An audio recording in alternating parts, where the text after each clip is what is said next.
Let's talk about some actual cinema. Yes. So, as part of our getting away from talking culture war so much and just getting into talking about movies that are fun, Hmm. I decided to finally watch The Wolf of Wall Street along with Daniel, who I brought Yes. on kicking and screaming. Yeah. Yeah. um, yeah. I mean, I've heard all about this movie. Obviously, everybody has. We've all seen the memes. We've all seen. Hmm. Everybody's been quoting it. Yeah, my coworkers are what pushed me into it because they just quote it relentlessly.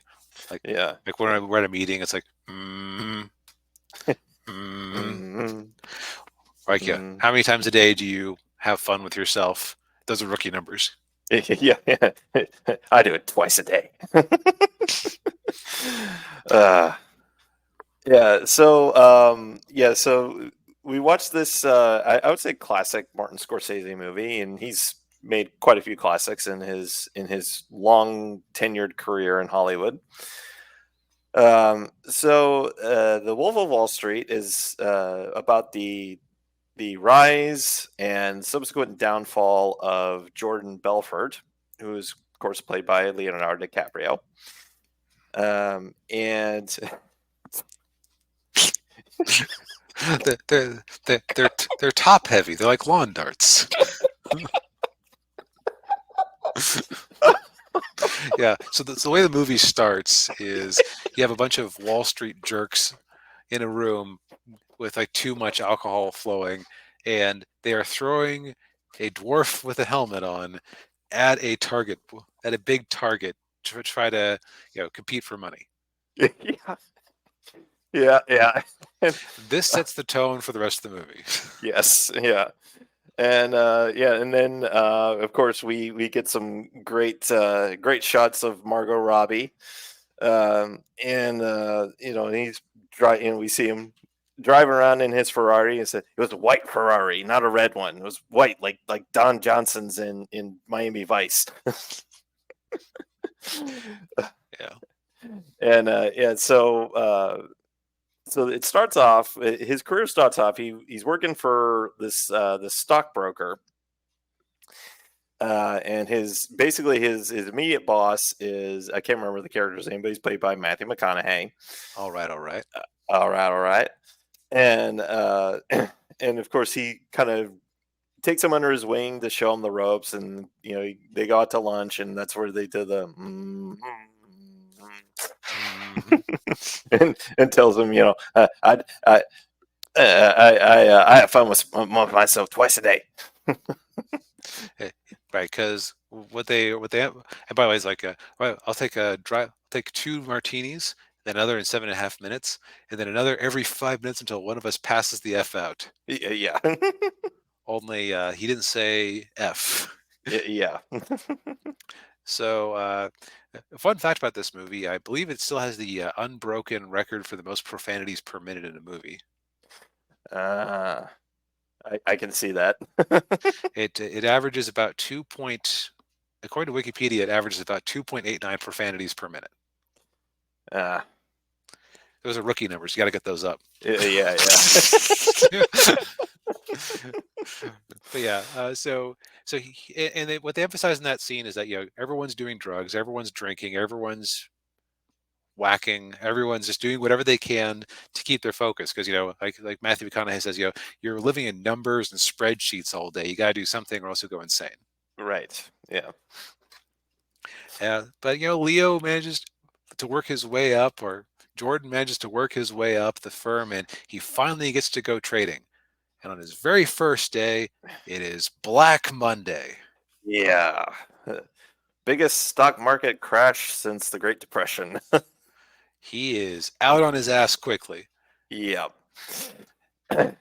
Yeah, and so then he's sitting in his apartment with his wife, not Margot Robbie.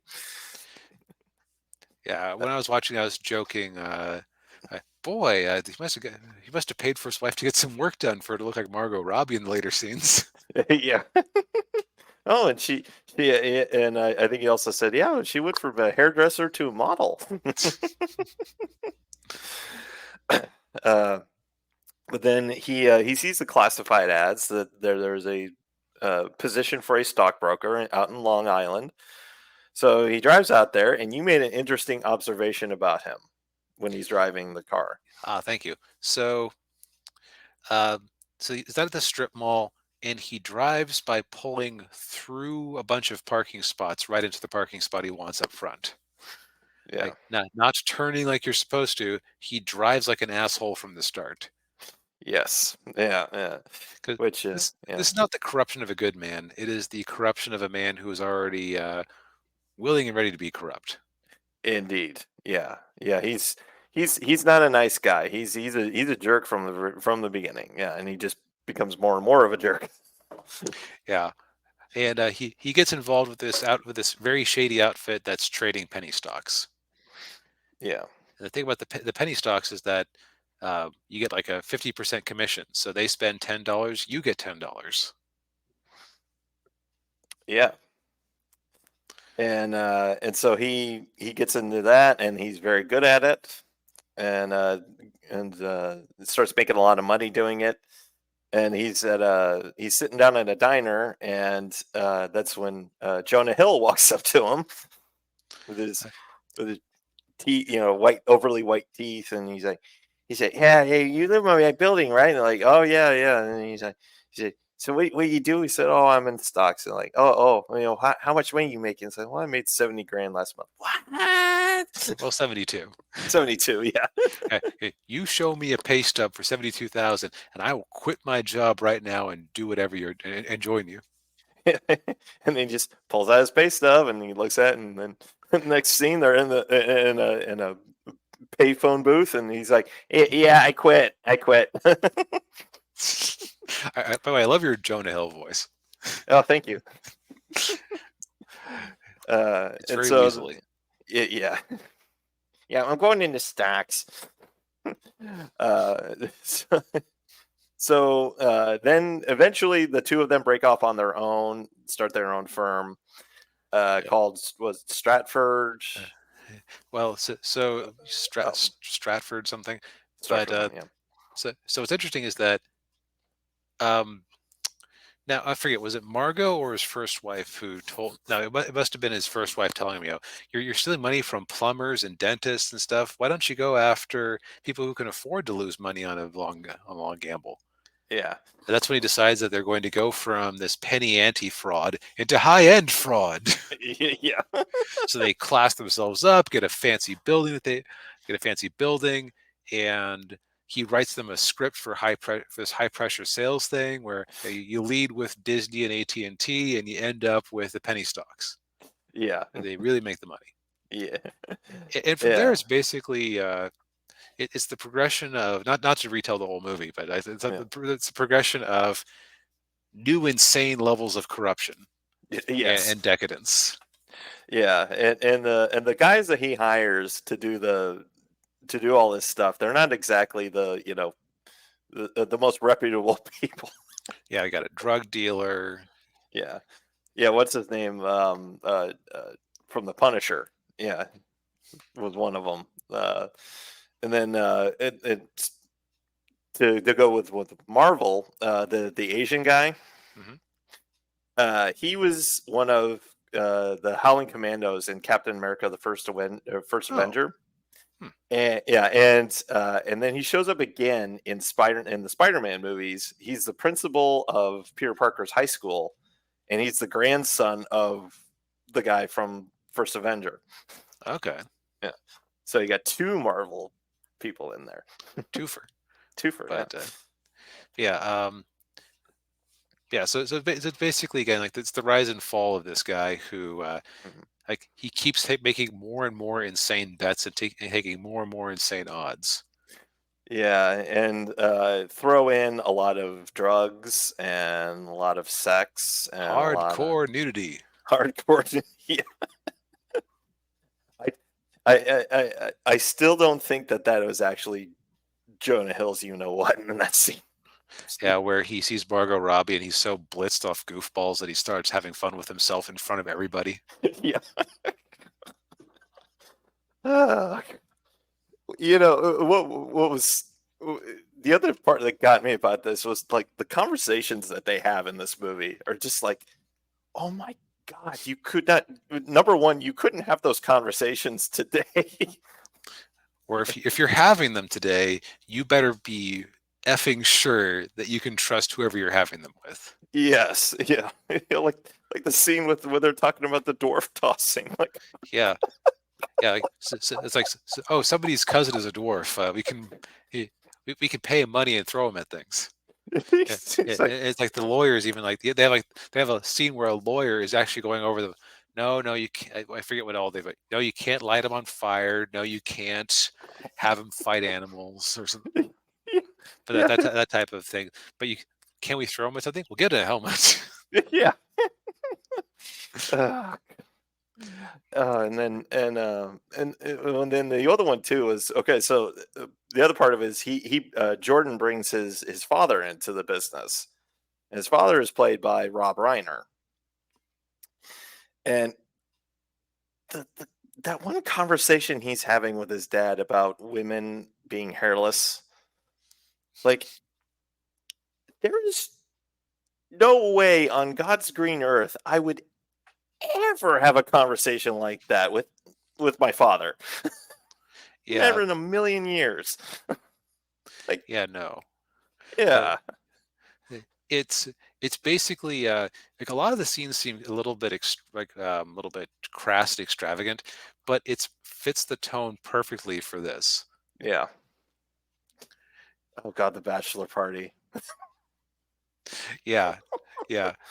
Well, and of course, it's like also about the criminal investigation that's trying to take him down, Right. and some of the crazy amount of stuff. Yeah. And Changus, leave your topiary uh, preferences at the table, please. Yeah. It was, but speaking of the FBI agent, uh, the actor's name was Kyle Chandler, Mhm. and little personal story with me with him. He came into my movie theater, the movie theater I worked at one Hmm. time, because he was the football coach on Friday Night Lights, the TV show, Okay. and they filmed the show in a suburb of Austin. And so he came into my movie theater one time with his family to see. I can't remember what they went and saw, but they saw a movie in there, and I thought it was kind of interesting that he had his wife do all the like buy the tickets and order the concessions, which is Hmm. I probably because he was recognizable. I don't know, Oh but yeah, that but makes yeah, sense.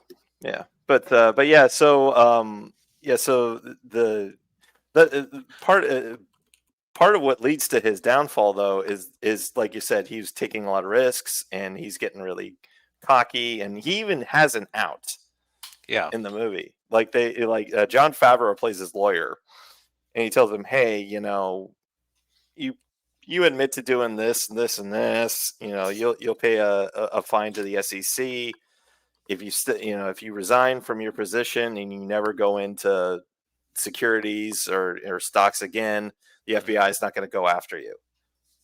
And he's like, okay, fine. So at first he gets him in front of everybody and gives a little speech about that he's stepping down, and everybody gets really teary eyed, and but then he just changes his mind and says, "Nah, I'm not going anywhere."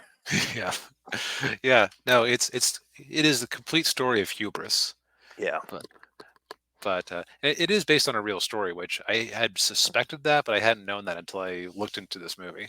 yeah. And at the end of the movie, the very last scene in the movie when he's doing the seminar in New Zealand, Right? Like he can't trade securities, so now he's like a sales seminar guy. right? The guy who introduces him at the Mhm. seminar, that's the real Jordan Belfort. Oh, okay. Yeah. Yeah, Did you hear that Jordan recently got into another scam? He was part of a crypto scheme. Of course he was. yes. Jesus. There was money to be made. Why wouldn't Jordan Belfort get into another or get into crypto, the biggest scam of all time? Oh yeah. Well, all I can say is I hope he was at least he was I hope he was at least sober. Yeah. Oh man, this movie is so quotable, and I've been finding myself quoting it at people with people at work all week since watching it. Yeah, Uh, yeah, yeah. I can see why it was so popular. I can see why. Although I don't understand why it didn't sweep the awards. yeah. Okay. So now I understand. Okay. So you got to understand. I don't necessarily watch a lot of non-genre movies. That's the way I'll Mm, put it. Like I watch some, but not necessarily like a lot of what people would call serious cinema. yeah, Um, my exposure to Leonardo DiCaprio was that 180 sitcom he was on with Kirk Cameron, growing pains. Growing Pains. Thank you. Yeah. That I haven't seen in 20 years, and Titanic. Mm. So, so when people kept going, why won't they give Leo his Oscars? Like that guy? Eh? No, man. Like he owns this movie. Like he is amazing. Yeah, He, there's a scene where he takes expired Quaaludes and is just high out of his effing brain, and he yeah, can't move, and he sells it so well. yeah. He's crawling around on the floor, and then he gets to the stairs, and he just falls down them, and Yeah, he drives home. Just drives. Yes, yeah. Margot Robbie calls him on his car phone, and he's trying to tell her like, I I can't understand you. can't understand what are you saying. Would you just get home? Yeah. Speaking of Margot, I also now understand why people thought it was a big deal that she was in Suicide Squad, Hmm. because you get to see almost every inch of her in this movie.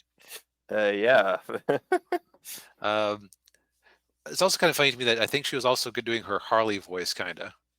yeah. She was. Yeah, yeah. The little Brooklyn accent. Yeah, Yeah.